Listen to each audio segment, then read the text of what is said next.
이사야 44장의 결론 부분에서 잠시 동안 깊게 본문을 들여다보고 있습니다.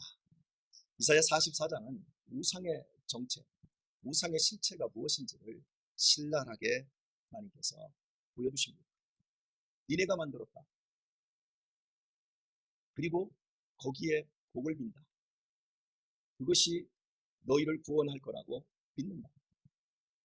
몸을 따뜻하게도 하고 음식을 끓여 먹다가 남은 재료를 가지고 깎아서 너희가 만들었지 않느냐. 너희가 철을 가지고 두드리고 펴서 너희가 만들었지 않느냐. 그리고는 그것이 너희의 신이 되어 있다.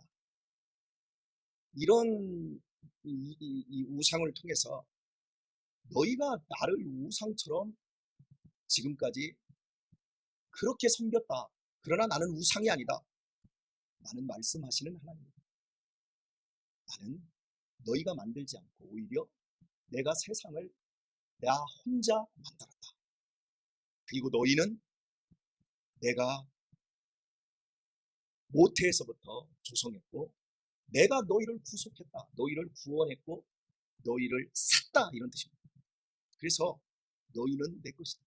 내가 너희를 동등한 인격으로 믿음의 관계로 너희를 부르지 않았느냐. 그런데 너희들은 전혀 알아듣지 못한다. 그래서 이제 내가 너희를 사랑하기 때문에 알아듣는 자리까지 너희들을 이끌기 위해서 너희를 바벨론 포로로 끌려가게 할 것이다. 너희가 바라보고 너희가 지금까지 추구했던 그 모든 예루살렘에 있는 것들은 다 없어질 것이다. 예루살렘 성전조차도 다 무너지게 될 것이다. 그리고 내가 어떻게 너희를 새롭게 하고 다시 예루살렘을 중건하고 성전의 기초를 내가 어떻게 세우는지 너희들이 반드시 보게 될 것이다. 너희들이 손으로 짓고 손으로 깎고 그런 우상단지가 아니라 내가 하는 걸 너희들이 반드시 보게 될 것이다. 엄청난 이야기를 하나님이 하고 있는 부분을 저희가 읽었습니다. 물론 이 정도 제가 이 말씀을 여러분에게 드렸으면 여러분은 예수님께서 이 땅에 오셔서 펼치실 구원 사역의 내용을 여기에도 이렇게 담아내고 있구나. 이 정도까지는 나가셔야 새벽기도회를 꾸준히 나오시는 실력 있는 성도님이신데 거기까지 나가셨지요? 그죠? 그렇습니다. 나가셔야 합니다. 구약성경의 모든 내용은 우리의 죄를 고발하는 겁니다. 우리가 얼마나 한심한 존재인지, 율법이 주어졌어도 우상으로밖에 섬기지 못하는 우리 인간의 이 무지와 미련함을 보여주고 있는 겁니다. 하나님께서 우리에게 베푸신 구원이 어마어마함에도 불구하고 여전히 우리의 인생을 원망과 불평과 그리고 근심과 두려움 속에 헛되게 보내고 있는 우리를 향한 말씀이 오늘의 말씀이기도 하고요. 하나님께서 아들을 보내십니다. 이사야 선지자도 보내고 에스겔도 보내고 그 전에 모세도 보내고 뭐 할 수 있는 선지자들을 다 보낸 후에 그래도 보여줬는데도 알지 못하는 거예요. 분명히 들었는데도 깨닫지 못하는 거예요. 그래서 하나님의 아들이 이 땅에 오시는 겁니다. 못 알아듣는 우리를 위해서 우리가 해야 할 그 일, 우리가 짊어져야 될 그 모든 죄의 그 고통, 저주를 짊어지시고 십자가에서 단번에 당신의 몸을 들이사 영원한 속죄를 이루십니다. 한 번 드렸는데 그것이 영원한 속죄라고 히브리서가 이야기합니다. 여러분 구원 받으셨습니까? 한번 물어볼게요. 제 뒤에 강은희 집사님 맞죠? 네. 강은희 집사님 구원 몇 프로 받았어요? 네? 구원 다 받았어요? 진짜? 내 마음에서도 그렇게 진짜 그렇게 느껴요. 마음은 앞으로 한 70% 정도 받은 것 같은데 30%가 모자란다고 마음이 느껴요? 안 느껴요? 안 느껴요? 할렐루야. 이제 김경수 권사님 대답 잘 하셔야 되는데 신학적이고 성경적인 완전한 대답을 요구하는 게 아니고 저는 지금 심리적인 대답을 요구하는 거예요. 권사님은 구원 100% 받은 것 같아요. 네? 아멘이래요. 오늘 새벽 예배 설교 여기서 끝내야 될 것 같아요. 그 정도의 신앙인데 무슨 말씀을 들을 필요가 있고 뭐 그렇겠습니까? 예, 많은 분들이 대체적으로 지금 새벽 기도에 나와서 여기 계시니까 내가 구원 받은 것 같고 완전하게 100% 구원을 받았다 그러지. 남편하고 지금 집에서 부부싸움을 했어요. 그리고 할 말 못할 말 다 했어요. 그러면 몇 프로로 떨어졌을까요? 조금 떨어진 것 같이 느껴지지 않겠어요? 우리의 느낌, 성경은 우리 구원을 우리의 느낌으로 말하지 않습니다. 구원을 받았는데도 여전히 나는 구원을 못 받은 것 같고 한심한 것 같고 내 마음속에서 나를 정죄하는 그것이 없어지는 것으로 구원을 얘기하지 않습니다. 구원을 십자가의 사건으로 이야기합니다. 역사로 이야기합니다. 실제라는 겁니다. 내가 바라고 원하는 망상이 아니라는 거예요. 그걸 내가 가질 때 내 안에서 예루살렘을 중건하고 성전의 기초를 다시금 세우겠다라고 했던 예수님께서 저 성전을 헐라! 내가 저 성전을 3일 만에 다시 세우겠노라! 아무도 못 알아들었어요. 대제사장과 서기관과 바리새인들. 예수님이 오셔서 바벨론 포로 이후에 다시금 하나님을 우상처럼 섬기는 그들. 그래서 무려 46년간 지은 저 헤롯 성전, 헤롯이 그 중건하고 지은 그 성전을 얼어버려라. 그러면서 막 채찍으로 성전에서 그 소, 양 이런 거 팔고 돈 바꿔주는 그 사람들을 다 내쫓으면서 예수님께서 막 소리를 지르면서 왜 내 아버지의 집을 강도의 소굴로 만들었느냐? 내 아버지의 집은 만민을 위하여 기도하는 집이니라. 네가 무슨 권세로 이 짓을 하느냐? 막 성전에서 제사장들이 열이 받았어요. 네가 무슨 권세로 이런 일을 하느냐? 그랬더니 나는 하나님의 아들이다. 내 아버지 집을 내가 깨끗하게 하려고 하는 것, 이 성전 얼어버려. 내가 3일 만에 다시 세울 거야. 예수님 당신의 몸으로 세우겠다는 거예요. 성전의 핵심이 뭐지요? 성전은 하나님이 계신 곳이잖아요. 예수님이 오셔서 하나님이 계신 걸어다니는 성전, 살아있는 유기적인 성전을 만드셔서 그 성전 안으로 우리가 들어가 있는 거예요. 예수님이 내 안에 예수님이 계신 거예요. 그러니까 우리 각자 한 사람 한 사람이 성전인 것을 너희가 알지 못하느냐? 바울은 고린도전서 3장에서 이렇게 우리에게 성전이 무엇인가를, 재건된 성전이 무엇인가를 말씀하고 있는 거예요. 오늘 우리는 걸어다니는 성전이에요. 우리는 하나님이 함께 하시는 사람들입니다. 이미 구원의 단번에 드린 십자가의 대속으로 말미암아 영원한 속죄를 이루셨어요. 아멘이시죠? 그런데 왜 우리의 삶은 이렇게 가난하고 이렇게 고단해야 되는가? 그리고 속을 바가지로 끓이다 못해서 아예 한 방만큼 속을 끓이며 살아야 되는가?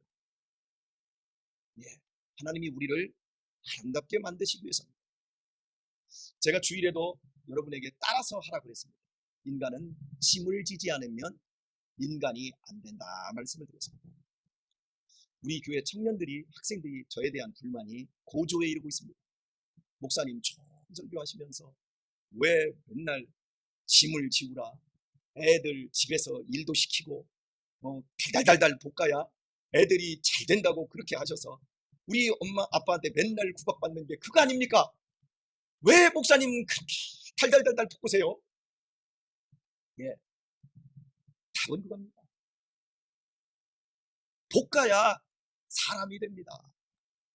잔소리 많이 해야 한 소리 또 하고 한 소리 또 하고 한 소리 또 하고 한 소리 또 하는 이유가 뭡니까? 안 들어 먹잖아요. 조금 과격한 표현으로 안 들어 처먹잖아요. 들어 먹어야 되는데 안 들어 먹잖아요. 그러니까 계속 해주는 거예요. 사랑하니까, 사랑해서 옆집 아저씨가 내가 못하고 방 안에서 뒹굴거리고 스마트폰이나 하고 있으면 옆집 아줌마가 와서 너는 왜 이렇게 인생을 날리고 있니 바보 천치야 하는 옆집 아줌마 아저씨가 없어요. 학원 선생님도 그런 소리 안 해요. 학교 선생님도 한두 번 하고 말아요. 그런데 부모는 포기할 수가 없는 거예요. 그러니까 얼르고 달래고 협박하고 쥐어받고 때리고 패서라도 어떻게 해서라도 얘를 좋은 사람 만들어 주시려고, 우리의 인생 속에서 아쉬운 게 없고 힘든 게 없으면 기도를 안 해요. 그나마 우리의 기도도 뭡니까? 거머리처럼 다오 다오 다오 주세요 주세요만 하더라도 그거라도 하라는 얘기예요. 그렇게 해서라도 너랑 나랑 내가 너를 믿음의 관계로 동등하게 부르지 않았느냐? 내가 너희를 부를 때 내가 권력을 사용해서 너 지금부터 구원에 내가 0점에서 시작하는데 내가 보너스로 내가 십자가에서 50점 내가 주었어. 이제부터 50점은 너희들이 이루어야 돼 하면서 몽둥이 들고 50점을 달성해서 100점을 만들기 위해서 하나님께서 그 당신의 권력을 사용하시는 것이 아니라 내가 100점을 너에게 주었다. 너희는 내 아들이야. 너희는 내 자녀야. 아무것도 염려하지 말아라. 구하라 찾으라 두드리라. 그러면 얻게 될 것이고 갖게 될 것이고 찾게 될 것이고 열리게 될 것이다. 아멘도 안 하셔요. 이럴 때 아멘하면 얼마나 기차간에 서로에게 은혜가 풍성하겠습니까? 그지요? 그래도 아멘을 안 하시네요. 자, 여러분, 하나님이 우리에게 요구하시는데 못 알아듣는 거예요. 권력이 아니에요. 믿음은 무엇을 요구합니까? 부부간에 믿음은 서로를 동등하게 믿어줄 때 믿음. 부모가 자식을 믿어주고 자식이 부모를 믿어주고 친구가 친구를 믿음의 관계로 우리를 부른 건 내가 너희를 창조주고 전능자지만 그걸 강압적으로 해서 너희의 신앙을 키우지 않겠다는 거예요. 내가 너희를 나와 동등한 인격으로 대해주겠다는 거예요. 얼르고 달래고 그러면서 사랑의 관계 속에서 맞을 때는 맞고 상 받을 때는 상 받으면서 잘하면 잘한다고 못하면 못한다고 하면서 내가 너희 부모가 너희를 지금까지 이끌었던 것처럼 나도 그럴 것이다. 여러분, 이런 하나님이 어디 있어요? 우상은 그걸 못해요. 우상은 내 맘대로 해요. 너 가만히 있어. 거기다가 사과, 배, 오징어포는 아니지요. 명태포 하나 다 가져다 주고 비나이다 이러고 거기다가 술 한 잔 쫙 부어드리고 그리고 내가 원하는 것만 주면 돼. 이게 우상이에요. 그런 것처럼 우리가 하나님을 섬길 때 하나님 우리 집에는 오지 마세요. 내가 부부싸움 할 때는 오지 마세요. 내가 화장실에서 변 볼 때는 제발 나가 계세요. 그리고 제가 죄 지을 때는 하나님 눈을 감고 계세요. 이게 아니라 하나님은 너 부부싸움 할 때도 내가 도와줄게. 네가 이기도록. 어떻게 이겨요? 사랑으로 이기도록 내가 너 도와줄게. 하나님이 나와 함께 하신다니까. 야, 화장실 오지 말라고 하지 마. 너 변비를 내가 도와줄게. 하나님이 그러시는 거예요. 너 사기치고 싶니? 내가 도와줄게. 사기 안 쳐도 너 인생을 살아갈 수 있도록 내가 도와줄게. 성실해라. 이러면서 하나님이 우리의 인생을 다 알고 계시고 나와 함께 하시면서 표도 안 나시게 나를 도와주시는 그 은혜로운 하나님. 그래서 우리가 지금까지 여기에 지금 있는 거예요.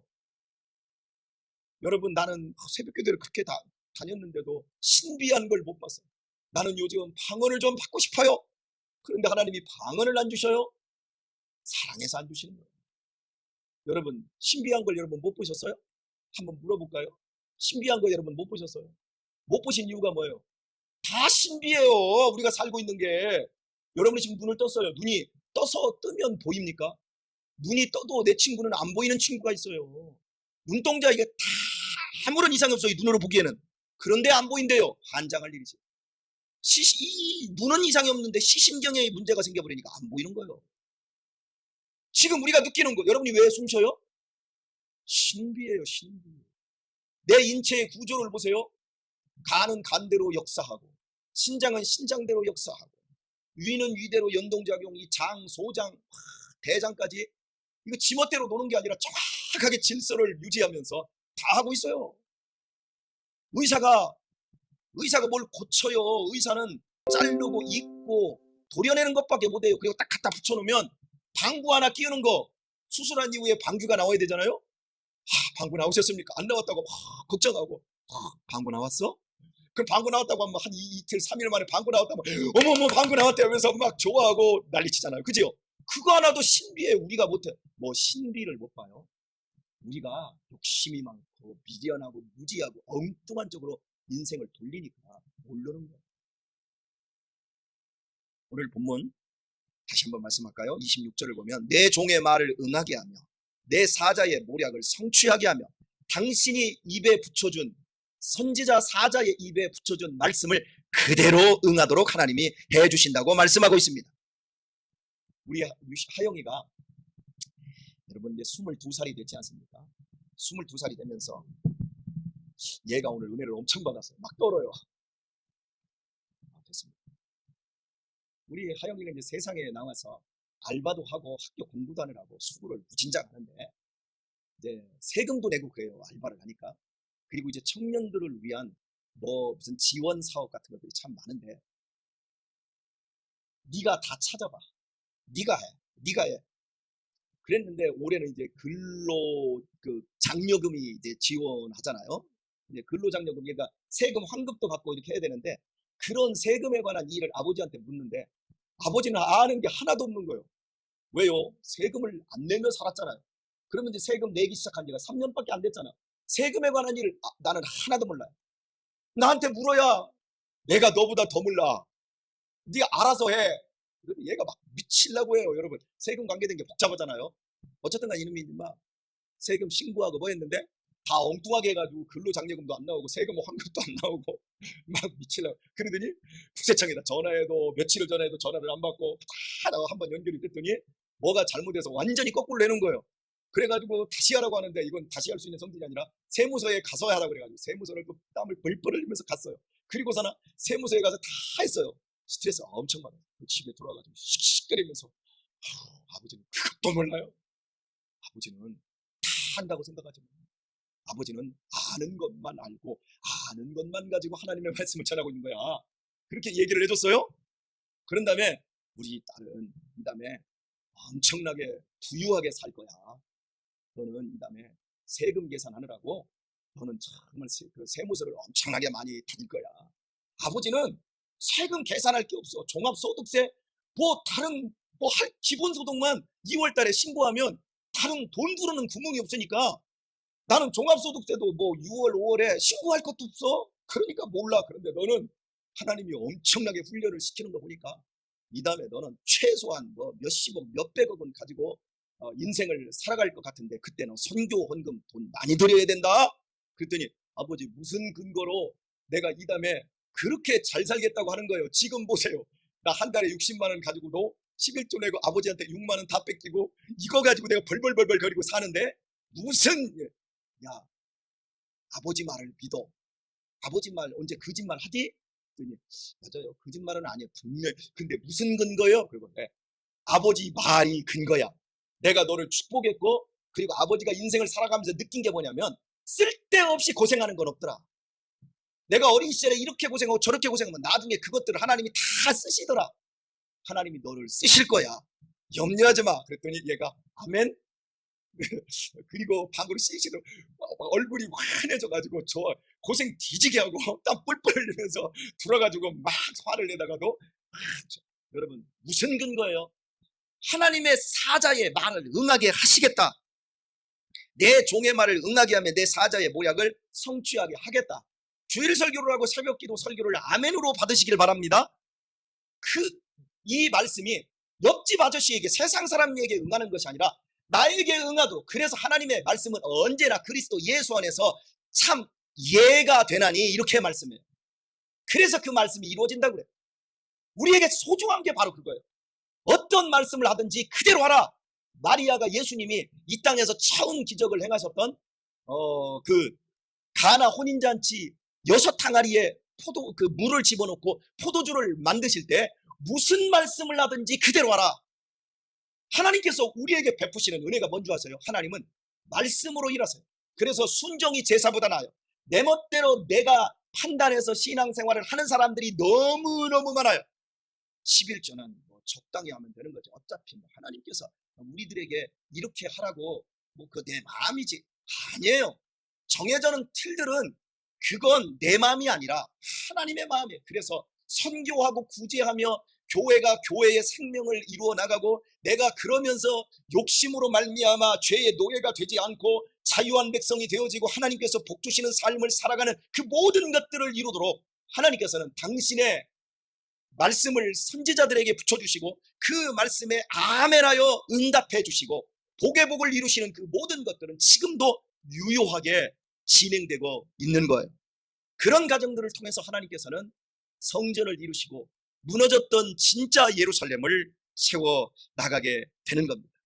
오늘의 말씀을 맺겠습니다. 우리 아들 녀석이 셋이잖아요. 공부를 제법 잘하는 애와 공부를 좀 못하는 애와 이렇게 나눌 수가 있어요. 물론 셋이 저는 공부를 잘한다고 생각합니다. 왜? 듣는 귀가 우리 애들은 있어요. 제가 벌써 우리 유신이 4살 때부터 책을 읽어주기 시작해서 지금 12살에 8년 동안 책을 읽어주고 있는데, 지금은 이제 함석권 선생의 뜻으로 보는 한국 역사 아주 수준 있는 책들을 읽어주는데 우리 애들은 듣는 데 아주 좋아요. 그런데 듣는 데는 잘하는데 쓰는 데는 잘 못하는 것 같아요. 근데 이놈들이 공부를 시켜보면, 공부 잘하는 놈은 틀리잖아요. 틀리면 한번 싹 지우고 바로 고쳐서 바로 나가요. 그런데 공부 못하는 것들은, 그건 내 경험이기도 해요. 틀렸으면 그거 지우는데 하루 종일 깨끗하게 지운다고 지우개를 갖다가 반절이나 없애요. 그리고 털어내 불어. 책상 전체가 지우개밥으로 널려있고 지우개밥이 널려가. 공부를 안 하고 지우기만 있어. 우리가 믿음생활 하면서요, 일주일 동안 죄 엄청나게 져요. 그지요? 맨날 마음으로 죄를 지워내고 싶어서 맨날 와가지고 지우개질만 하는 거예요. 그러면서 성장을 안 해. 공부를 안 해. 내 인생 속에서 오늘 죄 짓는 우리는, 오라 나는 곤고한 사람이로다. 이 사망의 몸에서 누가 나를 건져내랴. 죄를 지을 수밖에 없는 존재로 하나님이 우리를 부르신 거예요. 그래서 예수님이 죽으셨고, 그래서 우리에게 100점짜리를 주신 거예요. 그런데 맨날 회개한다고, 맨날 지우개질한다고 잘하지를 않아. 맨날 새로 시작만 해. 지워놓고 새로 시작할까 하고 그러고, 아유 배고파, 지우개질 하도 해가지고 라면 끓여 먹고 이제 엎어져서 자. 공부 못하는 것들이 그래요. 근데 진짜 공부 잘하는 사람은 틀려. 틀렸으면 그냥 볼펜으로 틀렸다고 쭉 끌어놓고 거기다 답 새로 짓고, 그리고 앞으로 가가지고 나중에 표기할 때 제대로 필기해서 옮기면 되잖아요. 맞아요, 틀려요? 그런 거예요. 하나님이 우리에게 새날을 주시는 이유. 우리 속에서 이미 하나님께서 베푸신 기적과 은혜, 그 자유와 평화, 생명, 맨날 불안에 떨고 이미 죽음까지도 하나님이 막 찢어버리고 죽음까지도 다 지워버리고, 내가 죽음을 이겼지 않느냐. 너희들도 죽음을 이긴 사람인데 뭐 코로나 때문에 벌벌 덜덜 떨면서 맨날 죽을까 말까 죽을까 말까. 아니, 우리는 그런 존재가 아니라 세상의 빛과 소금이에요. 이렇게 벌벌 떨어도 우리는 죽음을 넘어버린 사람이잖아요. 할렐루야. 정말 큰 복을 가진 사람들인데 맨날 막 덜덜덜 떨면서 하나님께서 조금 주면 그때는 막 좋아가지고 하나님이 응답해 주셔서 막 이러고. 여러분, 응답 안 하셔도 삶의 응답이에요. 이미 다 하나님이 주셨잖아요. 아멘들을 오늘 빡세게 안 하셔서, 예, 하나님이 베풀어 주신 이 은혜의 복음 안에서 오늘 또 승리하시고, 나는 오늘 저녁에 나오세요. 오늘 첫 금요 우리 비전 예배, 우리 다음 세대들을 위해서 오늘 첫 단추를 끼는 날인데, 여러분 오늘 함께 모여서 우리 아이들 다음 세대들을 위해서 우리 함께 기도하시고 우리 은혜 많이 받으십시다. 예, 승리하는 한 날 되시기를 예수님의 이름으로 축원합니다.